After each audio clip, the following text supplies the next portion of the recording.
State lawmakers gearing up to tackle the crime crisis ahead of the legislative session. The president of Maryland's police union tells us the 3 issues they should focus on first. Plus, the mayor and his administration has touted the success of GVRS, but its flagship community is one of the only places in the city that saw an increase in murders last year. 41 homicides is not a reason to be proud. Why they feel their neighborhood is being ignored. Baltimore City ends 2023 with more than 11,000 car thefts. The car has really become an extension of our homes, so it's a very kind of personal item to us. An expert weighs in on why this issue needs to be top of mind for leaders this election year. Tracking threats of our first winter storm of the season, when you could see snow in your backyard.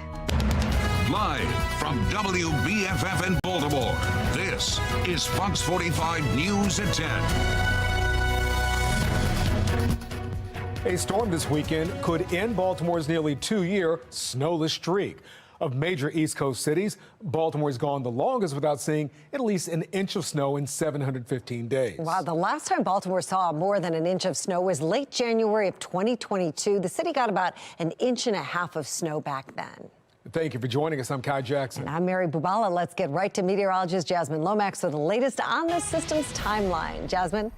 That's right. We're keeping close watch on the conditions for that system, but still right now it's very dry, it's very quiet, and there's really not much happening on the HD radar. It's dry around the region, and that's what you can expect in the next few days leading up to that weather maker.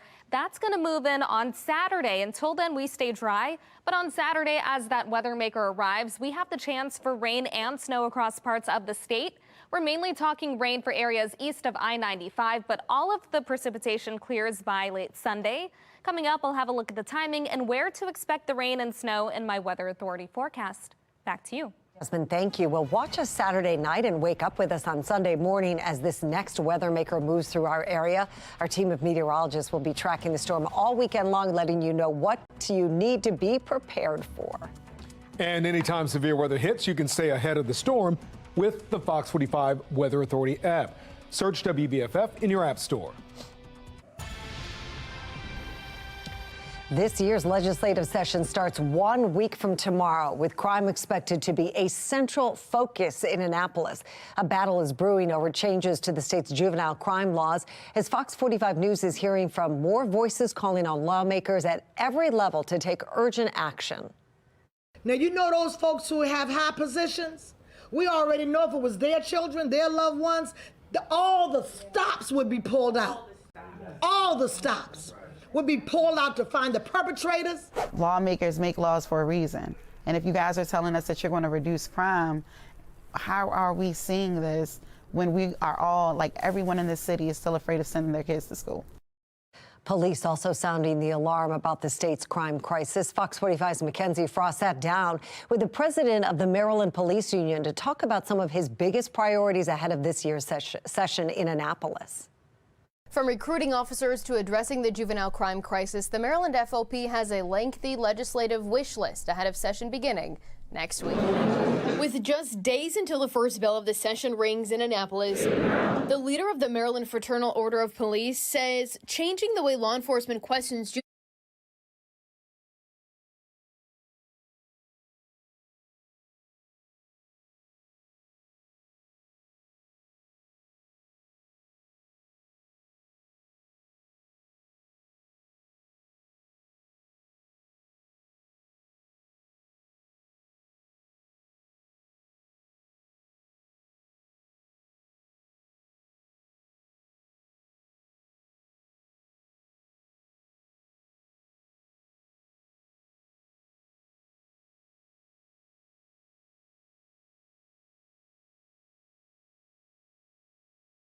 She's the Deputy Chief of Juveniles in the City State's Attorney's Office. Secretary Schiraldi, I would really love to see your data. Absolutely. Because, and this is from 22. Yeah, and you're going to see the next one in less than a month. I'd like to see some data from you, though. I'm not really hearing too much data from your office.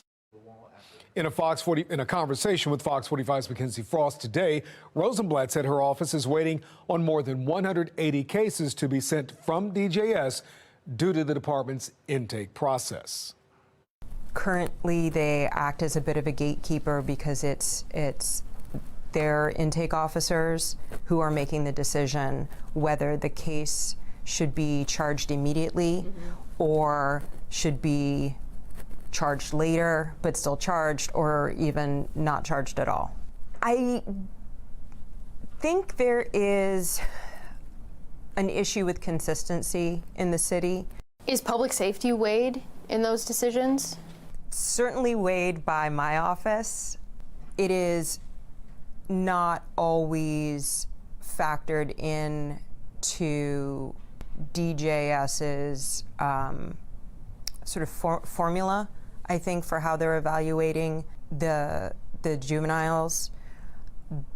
That's from conversations we've had with them in meetings I've been in. It is not entirely clear that they are looking at the current charges and factoring that in.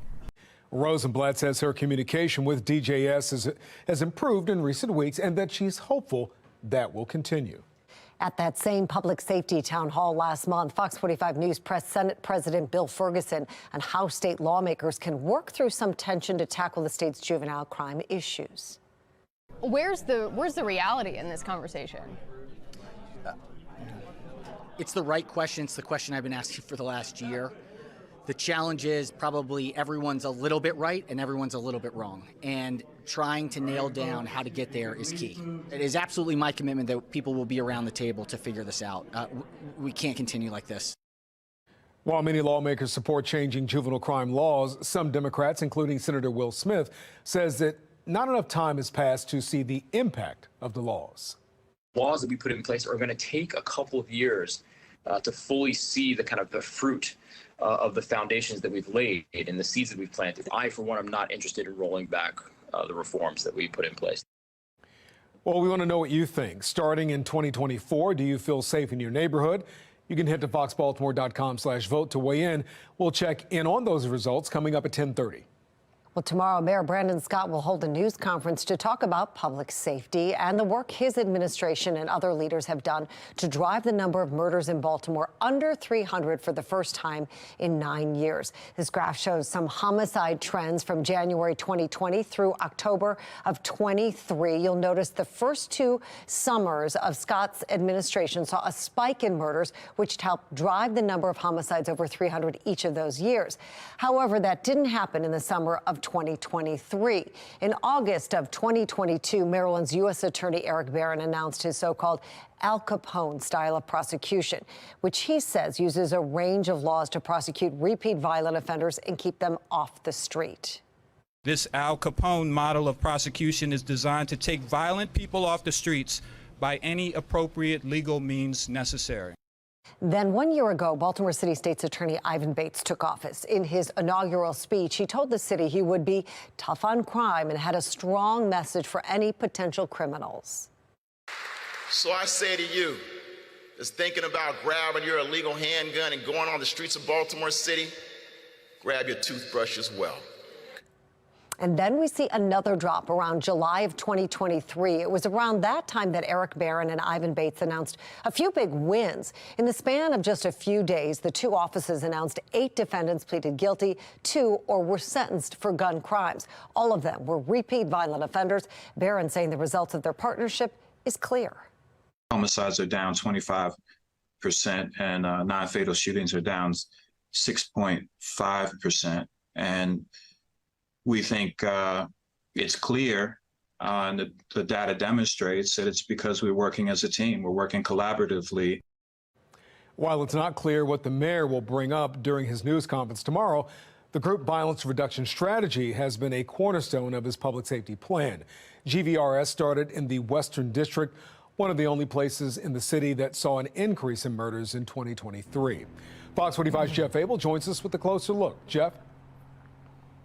Well, the homicide rate may be down citywide, but in the Western District, homicides are actually up some 28%. And you may recall that is the same district where the city declared its strategy is working.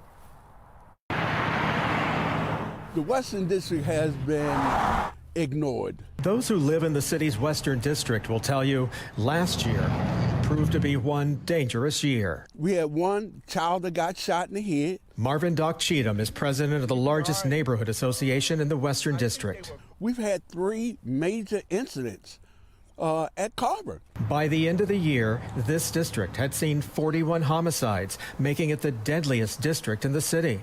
The homicide rate in this district soared 28% from the year before. For us to have a 28% increase, it shows something totally didn't go right. This district happens to be the same district where the city launched its group violence reduction strategy 2 years ago, a cornerstone of the city's crime fight, which offers money and services to those who show a potential for violence. City leaders have long maintained that GVRS is reducing crime. We are actually making a significant impact in what the fatal and non-fatal numbers look like in the Western District. I'm the biggest community in the Western District. We received nothing. We didn't even see them. We don't even know who they are. Cheatham insists he's seen no evidence of GVRS in his neighborhood. Today, we asked the city how this district, where GVRS was first launched, has become the deadliest district in the city. A spokesman blamed last year's police redistricting in part, saying the Western District took on additional historically violent areas. It is impossible to accurately compare crime within the old district boundaries to crime in the new district. But now this district is the deadliest in the city, and Cheatham insists the city has ignored it. If I'm the biggest neighborhood and we haven't seen you, who got the resources? Who got it? I like to know because I didn't get a penny. What do I tell the families of the 41 that had homicides? You know, we disregarding you? No. The city now plans to move GVRS to the Southern District and then citywide. We're live tonight. Jeff Abel, Fox 45 News. Jeff, thank you. The mayor is expected to make his crime plan announcement tomorrow at 11 a.m. Fox 45 News will have live coverage on air and online at foxbaltimore.com. We'll also have a full report on Fox 45 News at 4 and 5. Well, coming up on Fox 45 News at 10, Baltimore City ended 2023 with more than 11,000 car thefts. Why one criminologist says lawmakers need to take this issue seriously during the next legislative session. A body found early this morning is the first life lost in Baltimore in 2024. What we know about that crime and the violence we've seen in just the first few days of the new year. The president of Harvard University stepping down following a month of backlash. We're taking a closer look at what led up to this point.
Harvard University President Claudine Gay is resigning after nearly a month of backlash to her testimony on Capitol Hill and over anti-Semitism on campus. Yeah, she's also faced scrutiny over plagiarism in her own academic work. National correspondent Christine Frizzell brings us up to speed. It was testimony that sparked a firestorm on Capitol Hill. Does calling for the genocide of Jews violate Harvard's rules of bullying and harassment? Yes or no?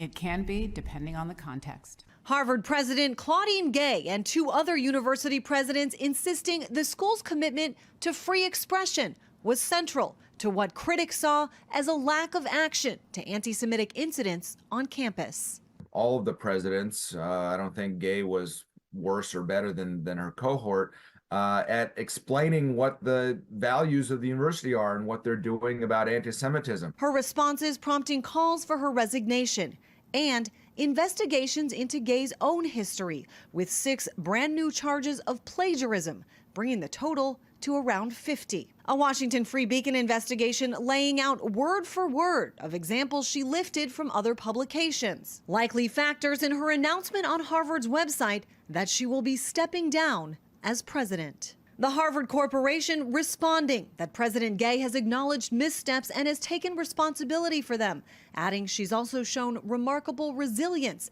in the face of deeply personal and sustained attacks. But opposition on campus had been mounting. An op-ed written before the resignation by someone who serves on the Harvard College Honor Council argues Gay's getting off easy, writing, "When my peers are found responsible for multiple instances of inadequate citation, they are often suspended for an academic year.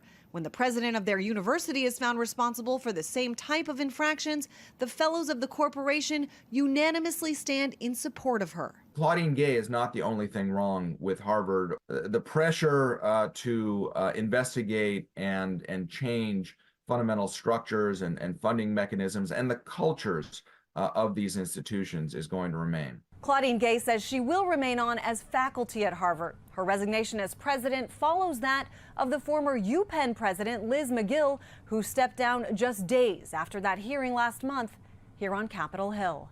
I'm Christine Frizzell reporting.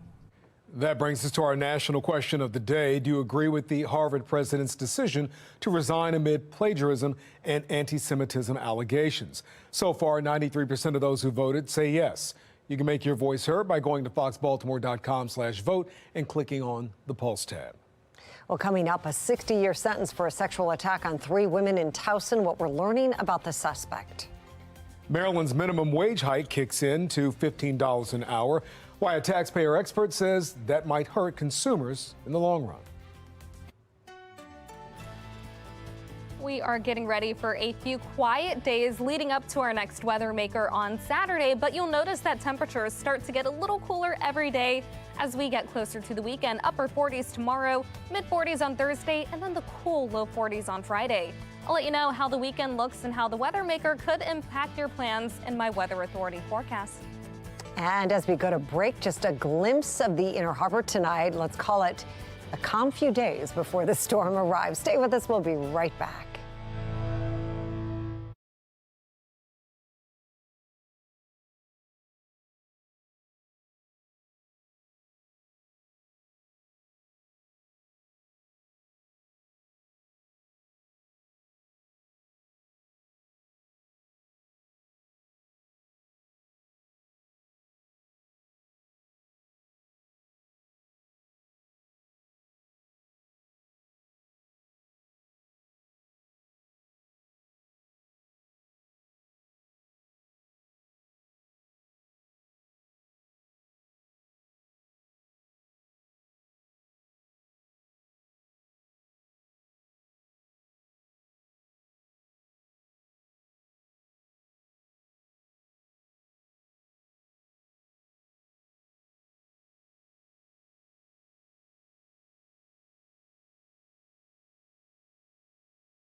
A new year means new laws going into effect impacting gun rights and immigration. The National Desk's Angela Brown has the changes headed into 2024. One of the most controversial new laws going into effect this year is from Texas, making illegal immigration a state-level crime, giving local police the authority to arrest migrants entering illegally. The ACLU posting they are suing. Now to Michigan, 4 gun laws take effect, including requiring safe storage, universal background checks, creating red flag laws, and a gun ban for those convicted of domestic violence. New York's Clean Slate Act becomes law this year as well. It will seal criminal records for misdemeanors after 3 years and felonies after 8, as long as the offender does not commit another crime. The law does not apply to records involving convictions for murder, sex crimes, domestic terrorism, or other serious crimes. And now to Alabama, where some are calling this a win for hourly workers. Overtime pay for more than 40 hours per week will not be taxed by the state. The tax break lasts until June 30th, 2025. In Washington, D.C., I'm Angela Brown. One of the most impactful new laws in Maryland is the minimum wage change up to $15 an hour from $13.25 last year. Taxpayer advocate David Williams joined us on Fox 45 News at 5, saying the change sounds positive on the surface, but he thinks there are hidden costs. Whenever you increase the cost of a business, they send that to the consumer, right? That the consumer has to pay for that. So when you go into a store, you're paying more for that product because wages are higher. So consumers are going to see that. And listen, even though inflation has cooled a little bit, people don't want to pay more. People are still, struggling to make ends meet. So I'm really concerned about that. Now, if they don't pass the cost along, what's going to happen is they're going to have to let people go because they just don't have the money to pay everyone $15 an hour. Williams went on to say the minimum wage hike will hurt small businesses who operate on smaller margins. Williams also talked about the push to increase the hourly tipped wage for Baltimore City restaurant workers from $3.63 to $15 an hour. He sided, though, with the Restaurant Association of Maryland, saying the wage increase will hurt employees in the long run. People tip less when you increase the minimum wage. And this isn't just theory anymore. We've seen this not in D.C., only in D.C., but in other places. And people won't go out as much. They may not go to a restaurant because it's more expensive. They're looking to keep the current tipping system in place. The reason being they earn significantly more than minimum wage. Maryland is one of 22 states to increase its minimum wage this year. Washington, D.C. will have the highest hourly minimum wage in the nation at just over $17. Police data shows Baltimore City saw more than 11,000 car thefts last year, why the issue could play a major role in the upcoming mayoral race. And Baltimore's first homicide of 2024 caught on camera. Ahead at 10:30, the exclusive video as police search for a suspect.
We're following three big stories at 10:30.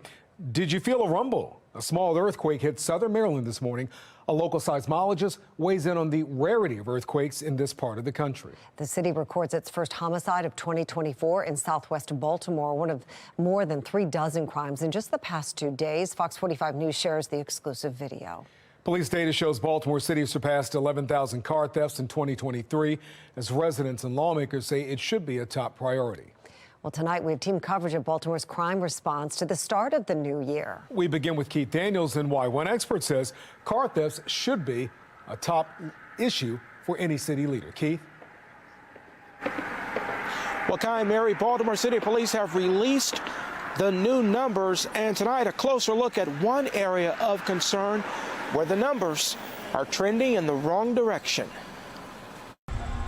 As Maryland lawmakers prepare to return to Annapolis next week for the new legislative session, top thought for many of them could be the nagging problem of car thefts that's happening across the state, including Baltimore's auto theft crisis. Dr. Christopher Herman, nationwide, we've seen this big increase in auto theft.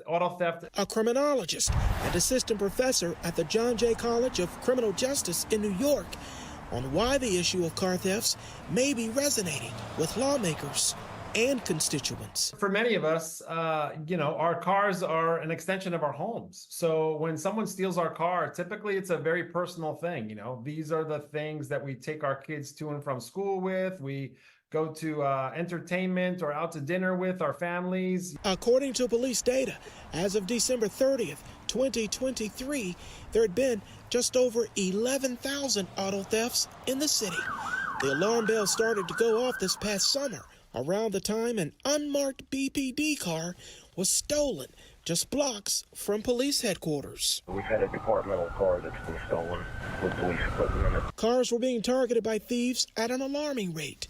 Juvenile offenders already being blamed for many of the crimes, alarming residents, some of them feeling only a matter of time before they're the next victim. It's a serious public safety hazard because these cars they're stolen. Usually it's juveniles that are doing it. Dr. Herman on what residents might be expecting from lawmakers now, notably when it comes to holding thieves accountable. Lawmakers could certainly make sure that those that are caught stealing cars get punished and get punished properly. I think a lot of times during the pandemic, we saw a lot of people getting arrested for auto theft, but they were maybe getting a slap on the wrist, especially if they were a first time or second time offender, or they were a juvenile.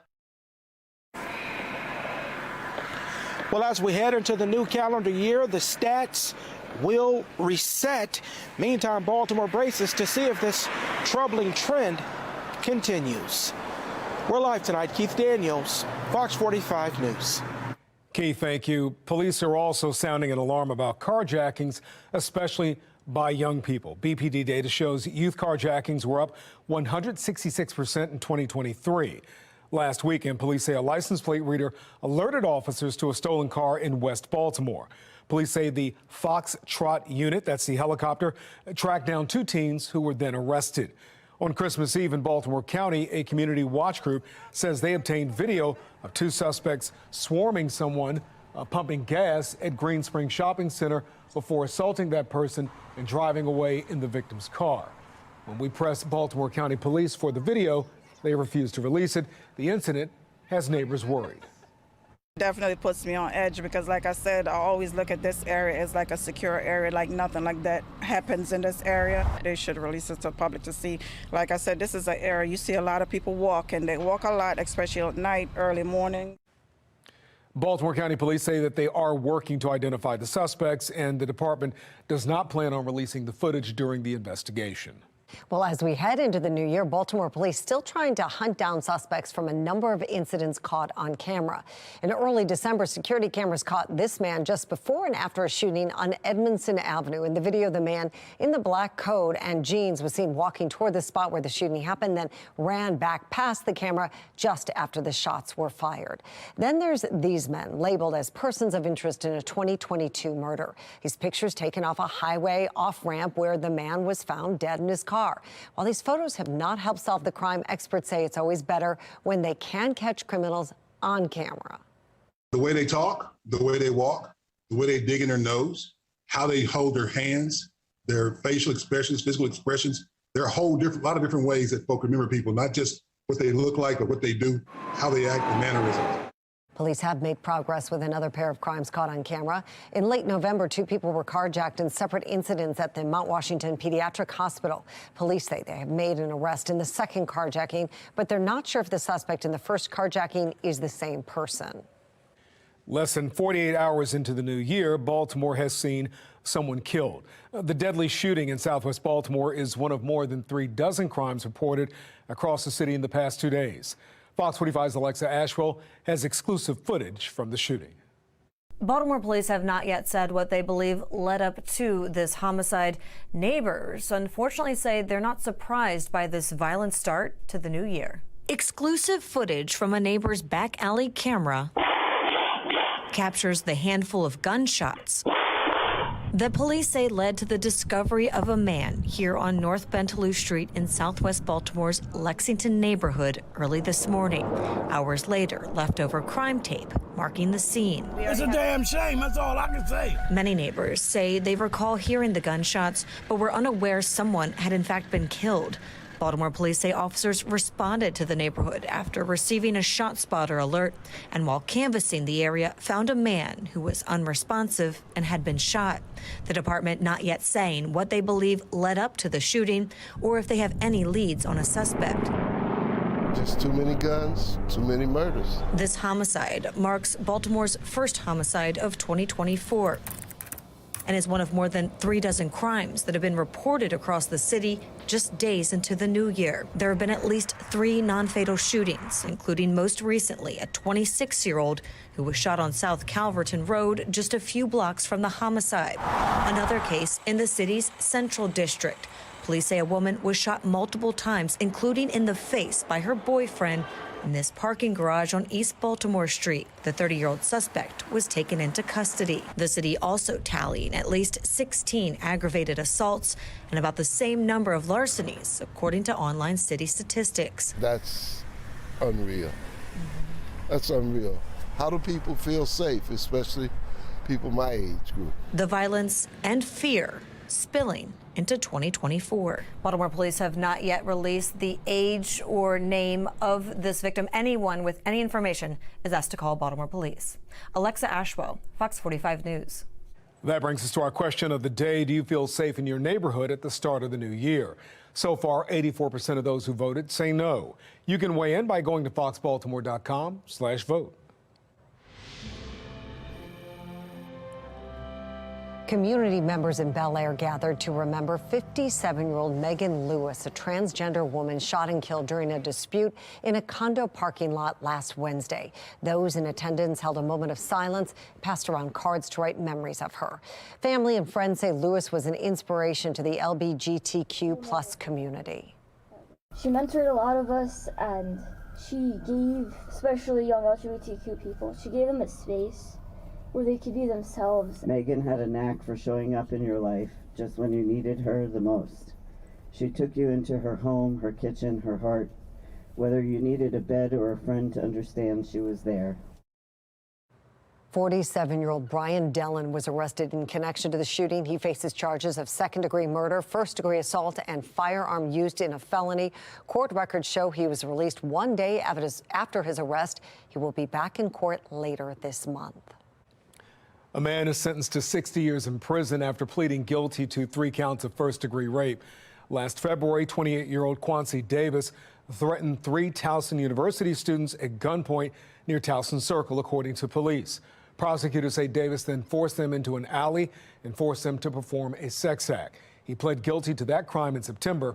On top of the prison sentence, Davis will be on the sex offender registry for the rest of his life. Anne Arundel County Police say there was a robbery at the 7-Eleven in Crofton just before 3:30 in the morning on New Year's Eve. According to police, 2 suspects forced the store clerk to sit on the ground before taking money from the ATM and leaving the scene. Anybody with information on the incident asked to call Anne Arundel County Police at the number right there on your screen. Baltimore County Police say a homicide investigation is ongoing after a man's body was found in Perry Hall near Gunpowder Falls State Park yesterday morning. While police say the body showed obvious signs of trauma, they're waiting on the results of an autopsy before officially calling his death a homicide. Take a listen to a portion of the 911 audio from Baltimore County Police.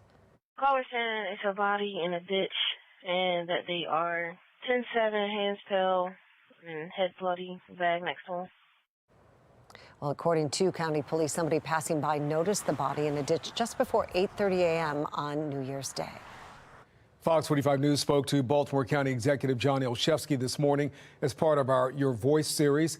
He says crime reduction will be one of his top priorities. Baltimore County will be working very closely with Police Chief Rob McCullough, State Attorney Scott Schellenberger, but we're also going to be at the table this legislative session with our other counterparts across the state, and certainly as a county talking about juvenile crime, which has affected all of us, not just in Baltimore County, but across the state. Olszewski is the new president of the Maryland Association of Counties. He says his role, he'll be able to coordinate crime prevention efforts across the state. U.S. forces confronting Iran-backed fighters in the Red Sea. I'm Atrel Nashar with the shocks it's sending through global markets. And get ready for a cold night as our temperatures fall to the upper 20s and low 30s. We're in for above average temperatures tomorrow, but then a downward trend as we get ready for the next weather maker. I'll let you know when and where we could see rain and snow coming up in my Weather Authority forecast.